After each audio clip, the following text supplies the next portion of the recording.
So it's no doubt that screen use affects our kiddos. And sometimes we allow it more than we want to, right? Life gets busy and we just allow more time and it becomes a very slippery slope. And before we know it, we're seeing that maybe that's not the best positive influence. So how do we know when we need to reel it in? What are the warning signs for that? And then what are some things that we can do to make it a positive twist when we are trying to instill our preferences and our boundaries for screen time and, screen use in general? That's what we're going to chat about today, so stay tuned. Welcome to your source for tips, tools, and support to help you be that mom that is tuned in and proactive for yourself, your family, and for the wild ride of raising kids in this digital age. Inspired by a mother's love with a relatable, real-life, proud to be that mom flair. This is the Be That Mom movement with your host, Dolly Denson. Hey friends, did you hear? There is an app that will transform the safety of your kid's smartphone and technology use. It is my favorite way to sleep easy at night and have peace of mind because it is monitoring my kids' activity online without me being in their business. It is the Bark app. And yes, bark like a dog, bark, bark, bark. It tells you when there's something that you need to be concerned about. Starting at a small fee each month, you can protect your whole family across all devices. Get connected with Bark today. Use code BeThatMom for 20% off your subscription for life and get a 7-day free trial to check it out. Alrighty, so welcome back to another episode of the Be That Mom Movement podcast.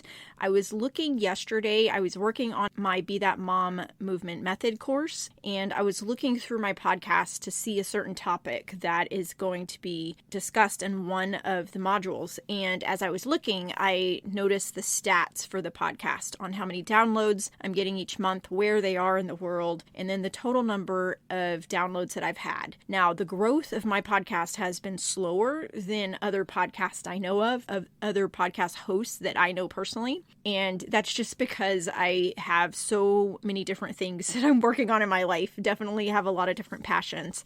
So I have not been able to bring on guests like I would like to and be on guests on other shows as much as I would prefer. And then my course has not been out in the world yet, and I want it to be very soon. It has been a passion project for me for nearly a year that I've been working on it. So it seems crazy to think it's been that long, but man, the world has been crazy this past year.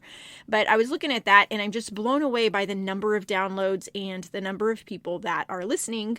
Hopefully y'all are listening. You did just subscribe and it's just one of those things that's downloaded to your phone. I do have some podcasts I've subscribed to in the past that I just don't have time to listen to, and therefore they get downloaded and get counted as a download for them, and maybe I'm not listening to them. So maybe all of y'all are not listening and I am talking to the wind. But if there is one or two people at least out there in the downloads that I'm having every month that is finding this helpful, I believe that this is worth it.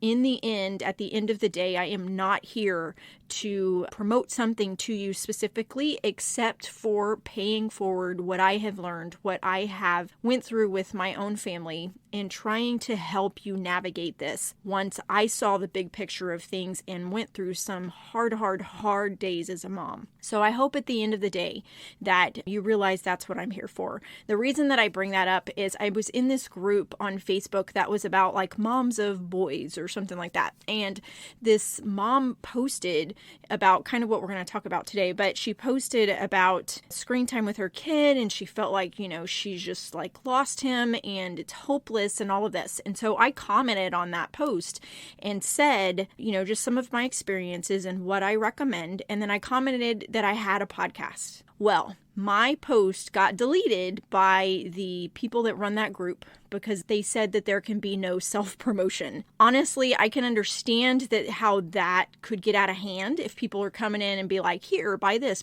do this. But honestly, I really took time to comment from the heart to tell that mom that I had been there in that same exact spot as her and what I had done.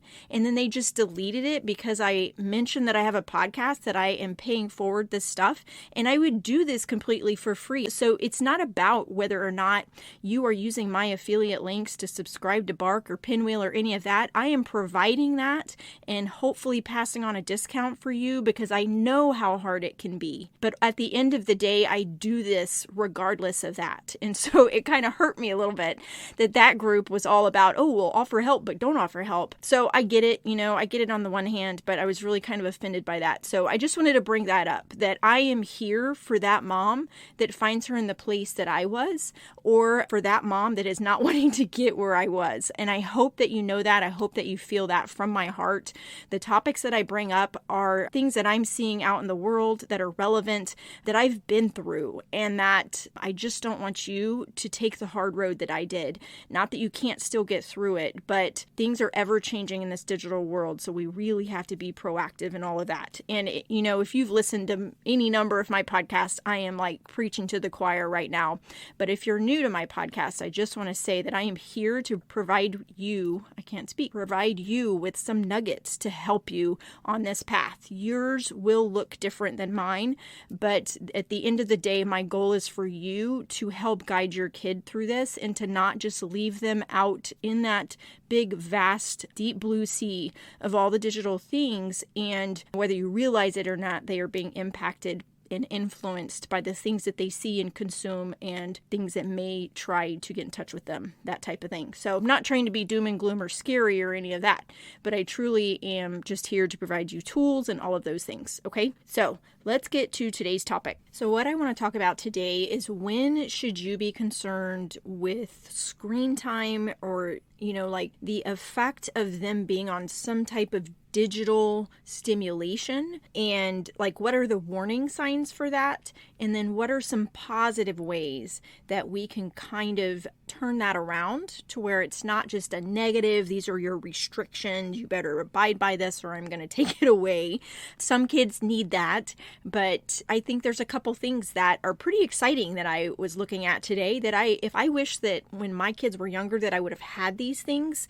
I actually think they are like kind of vital to the raising of our kids and a huge missing piece in their education if we have them in a traditional educational setting.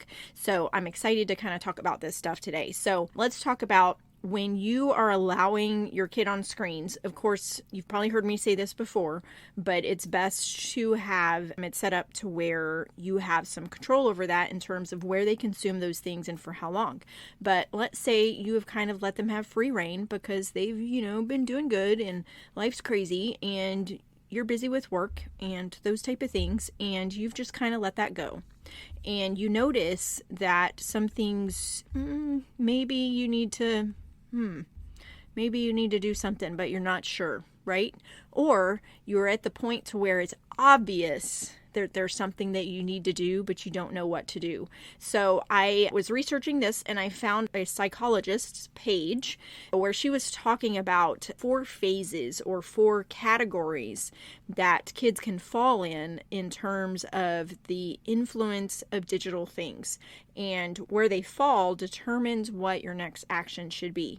So before I go into those 4 kind of categories, I want to just say that when I was going through this, when we were really kind of having some issues and I didn't have any inkling of an idea of how to manage all of the things, we did some trial runs of just some restrictions and pulling back on how much was allowed. And it became very obvious very quickly that wasn't going to be enough, that we needed to be more drastic. And then it came to a point to where it was blatantly obvious that something had to change. And that's when we pulled completely away from all the digital things for a period of time. And I don't think there's a right or wrong with this. I think this is something where you have to use your own judgment. So let's talk about the 4 categories. So the first one is healthy functioning. And this is where digital media is used as a tool to reach a desired goal. This is where there is limited use of entertainment and social media on digital things. This is where they have healthy mood fluctuations, which sometimes those are kind of hard to gauge because, the whole pre-teen preteen and teen thing, things can just naturally be dramatic. This is where there's no screen use 2 hours before they go to bed and comfortable interacting socially with other kids in person. They're physically and socially active. They engage in a wide variety of hobbies and activities. Their social interactions are primarily face-to-face, and they have consistent performance in the things that they are involved in their lives, whether it be school, whether it be sports, whether it be some type of outside the home activity. That's the healthy functioning category. Now, the next one, this psychologist terms it reactive or common distress category. So this is where digital media is used to relieve distress on occasion. Increasing use of entertainment, video games, and social media is occurring. At times they may be irritable and impatient. They use the screen right up to going to sleep. They have some discomfort interacting socially out in the world, and they have decreased physical and social activity because they are using the screens more. They have limited engagement in a wide variety of hobbies and activities.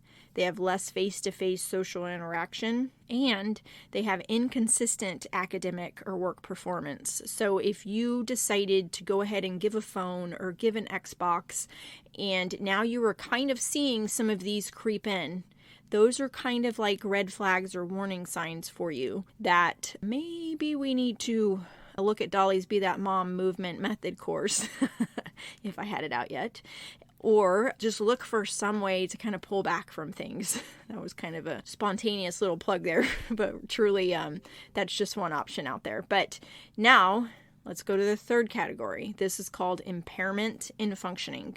So this is where digital media is used most of the day for extended periods of time. Look at a combination of things in terms of their activity and how much they're consuming. So it doesn't mean just sitting in front of one thing. It may mean a phone, a computer, an Xbox, that type of thing. This is preoccupation with entertainment, video games, and social media. They may have a depressed mood, anxiety, or anger. They may have trouble sleeping and seem tired all of the time. They have a breakdown in healthy relationships. They are physically deconditioned, likely overweight or even underweight because they're not eating enough or eating junk. Infrequent social involvement, limited face-to-face social interaction, and then academic failure or employment difficulties. Okay, so, and let's go to the fourth one and then I'll say what I was just going to say. So the fourth one is distress and persistent impairment. So this is significant difficulty managing digital media use, limited non-virtual pursuits, significant emotional difficulty, sleep deprived, breakdown in healthy relationships, physical health problems, limited social involvement, infrequent face-to-face social interaction, and suicidal thoughts, intent, or behavior. So I think that we can have kids that wax and wane between these different categories.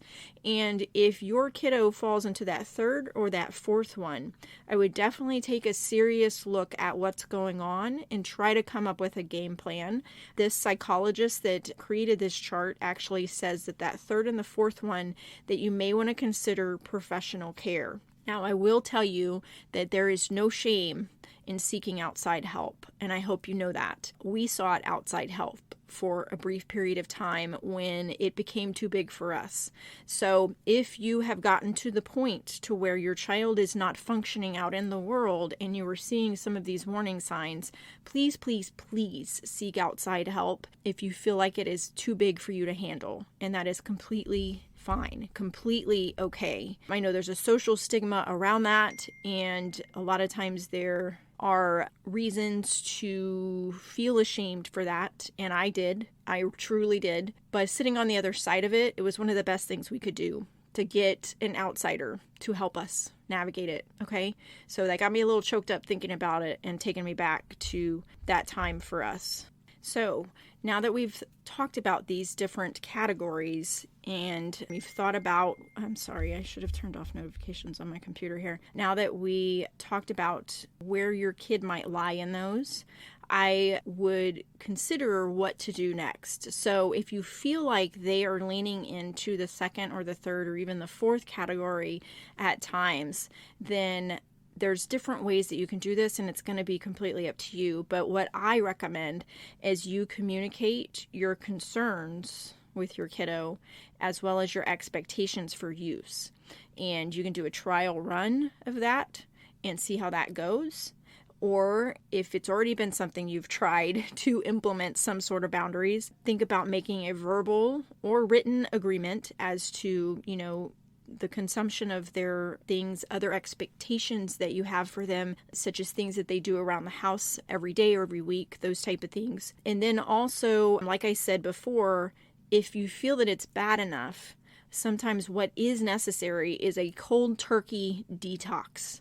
Like you cut off the digital world completely. If you haven't listened to my episodes that talk about the effects on the brain and gaming addiction and all of the things that are happening, just having that knowledge that this is not, it's kind of like this is not your kid that is necessarily doing this. This is a very intricately designed system that is there to addict us and draw us in and make us push aside the other things in life that are important to us. When you realize that, and you realize that it's basically kind of like your kid's brain on drugs, so to speak, it almost empowers you a little bit to realize, okay, I didn't fail here. I shouldn't be feeling shame as a parent, those type of things, which I felt all of those things. When you realize that these things are designed to suck them in, it is empowering, at least it was for me, to realize that, okay, like we're here, and we're in this situation with their school and their friends and all of the things because this entity of digital things is designed to do this to my kid and to me and to all of us, right? So a cold turkey detox will likely produce what I call a preteen or teen tantrum if they have been allowed to be on the things a lot, because their brain goes through a physiological chemical withdrawal. I'm no expert in that area, but from what I have read and studied about from experts, people that are experts in the area, there is a withdrawal that goes there. They will think that their world has ended, whether it's because they've been on social media or because they're spending a ton of time on a gaming platform. The brain truly goes through a detox. Boredom, like not having anything else to do and not knowing what to do with themselves, will seem more intense, and they truly do go through a withdrawal. My recommendation for that, if you go down that route, besides getting outside help if need be, is stand your ground. Do not cave in to the tantrum. Trust me, it passes, and it's a beautiful thing when you get to the other side, because you will see that child that you had before you introduced all the digital things and didn't really know that they were going to have the impact they had. You will see them coming back. It's almost like, oh, wow, where have you been? And old interests resurface, new curiosity comes, and it's a beautiful thing, but it's painful, and it is not fun, depending on how much time they have been allowed to be on the screens, okay?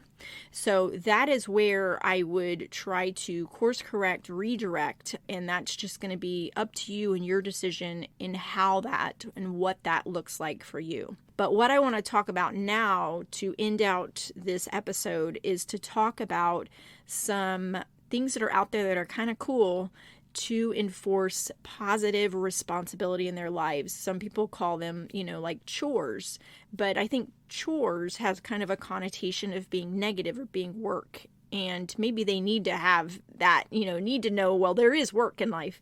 But what I want to talk about is just kind of like teaching responsibility in terms of expectations that you expect with things that they do around the house, and also some things that are out there, apps and different programs and things that you can use to help them at the same time learn how to manage money and learn how to earn the money. So I want to talk about... Let me flip over here on my computer. So if you haven't heard about these, of course you can just do traditional list of chores or responsibilities on your refrigerator, on a calendar, those type of things. But these things kind of make it fun. And I will tell you that with my kids being older teens, this is one place that I did not provide enough guidance with in terms of managing money, earning money, saving money, those type of things. And this is something that you can utilize from, like, if you have a local bank or credit union, they likely have a program like this, but these things are kind of cool too. So the things that I'm talking about, there's one called Go Henry, and then another one called Rooster Money, and then another one called Busy Kid. So and I think these can be used for any age. So if you have a teenager that you're trying to redirect and ensure that they are being responsible and stuff, this is certainly something you can use for them. So I'm just kind of looking at their websites, Go Henry, and all of these are kind of have a combination. There's also the green light card, which I think has similar things. And I've done an episode on the green light card too. But Go Henry and why am I not on the main page here? Go Henry and then Rooster Money and Busy Kid. I think they all have a combination of where you can have a card, or one of them at least has where you can just do the app and where they earn money and then you can give it to them, or they have where you can choose to get a debit card. So if you have a younger kid, you could use one of these apps just where, they check off when they do certain things and then you give them money that way, or you can actually set it up to where they earn money on a card that you have. And then like Rooster Money has a virtual money tracker, and it also has a chore tracker. So this is just something that I thought was really cool to talk about in terms of kind of giving them a visual of, and with them, all the kids being so digital now, this would give them like a visual of things that they need to do. It also teaches them responsibility and earning their reward of spending time on whatever the digital things are, and just giving them a place to work towards things. I tried to do this when my kids were little, and it's funny because one of them was like, it's okay, I don't need money. Like, I'm not going to do any chores because I don't need money. I'm good with sitting here with no money. And then another one was so gung-ho about money that I couldn't afford the child. Like, they were like, I'll do the dishes. I will sweep. I will vacuum. I'm going to clean the bathroom now. And like little entrepreneur earning all the money, except I didn't have enough money to pay the kid. So your kid can fall all along that spectrum. But I saw one parent in one discussion that I was looking at said that what they did was they had a kiddo that was like that, where they made non-negotiable chores that they had to do. And some lists like brushing your teeth and those type of things, I think those can be something for a little kid, but personally, I'm not one that's going to be rewarding a kid for doing something that they need to be doing every day anyway. Brushing your teeth and taking a bath, those type of things are just like, to me, they're things that you do because you're a human being and you need to have clean teeth and a clean body, right? But that's totally your call anyway. But that parent said that she put the non-negotiable chores that they had to help with and then the extra ones. So non-negotiable could be like doing the dishes and making their bed, those type of things.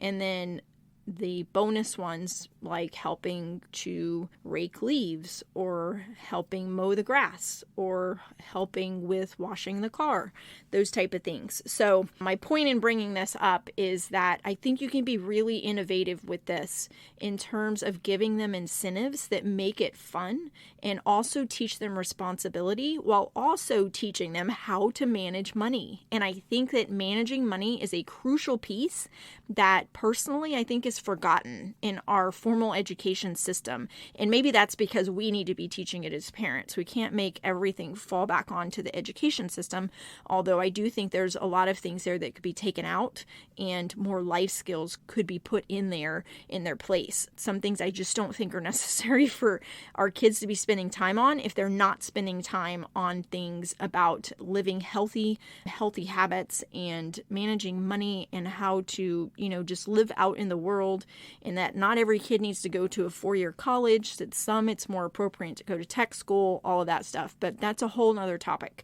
My point with bringing this up is just for you to check these things out as a way to make it fun and as a way to teach responsibility while helping them learn how to manage money and just how to be a responsible person in the world and not go into major debt and all of that. So I hope that you will check those out. GoHenry is at gohenry.com. And by the way, I have no affiliation with any of these. My kids are older, are managing their money in their own accounts, so I don't have an account with these, but I read through some different discussions of different parents that are using them, and these are the top 3 that were mentioned and that they raved about. So there's GoHenry at gohenry.com, and then roostermoney.com. And then the last one is busykid.com. So all of them look really cool. And like I've said before, I wish I could go back in time with some of this stuff to when my kids were younger. It sure would have made things simpler for me. But in the end, our path is our path for a reason. And I always have said that whatever struggles we've had are there to create our strength. And I believe that we all have a path to lead in this world, And this just happens to be mine, that we didn't have all of these cool tools and things to help me out. This whole new digital realm of parenting, it is just a new thing out there, and we kind of took the hard road, but I surely hope that even one of my podcast episodes will help you in some way so that your kiddos will not have to take that same hard road and will stay safe in the world. Wow, what happened with my voice there? We'll stay safe out in the world and we'll grow up to be healthy and prosperous individuals that know the beauty of the world and the gift that they have to offer the world, so that, we can just live in a healthy and balanced world for our futures. That was a little bit of my soapbox there too. So I hope you found this episode helpful. I say that every single time, but I truly, truly do. If you have been listening and you find this helpful, leave me a review in whatever app you were listening to me through. That helps me to rank higher and to get pushed out into the suggestions for people looking for similar content. And that is my major mission, is to get into the ears of more moms and to help you be proactive in this space and be that mom that is going to be a guide for your kid, so that all of these digital influences do not become a negative trajectory for them. It is absolutely possible for us to raise kids in this digital world and coexist with all these digital things without them influencing them negatively. I seriously can't talk today. Negatively, and just not being able to find a healthy balance with the things. So thanks again for tuning in, and I'll chat with you next time. Thanks for tuning in. Being that mom isn't easy, but together we can be that mom strong. Don't forget to leave a review, connect on social, and join Dolly's free community. Till next time. Holy moly, check this out. If you are a mom that is looking to give your kiddo a phone, but you don't want to open up the world of the smartphone to them yet, check out the Pinwheel phone. The Pinwheel phone is the latest and greatest for dumb smartphones. It gives you absolute control over what they do and who they can contact, and will help them to develop healthy habits around using a phone. Check out Pinwheel at pinwheel.com. Use code BeThatMom10 for a discount.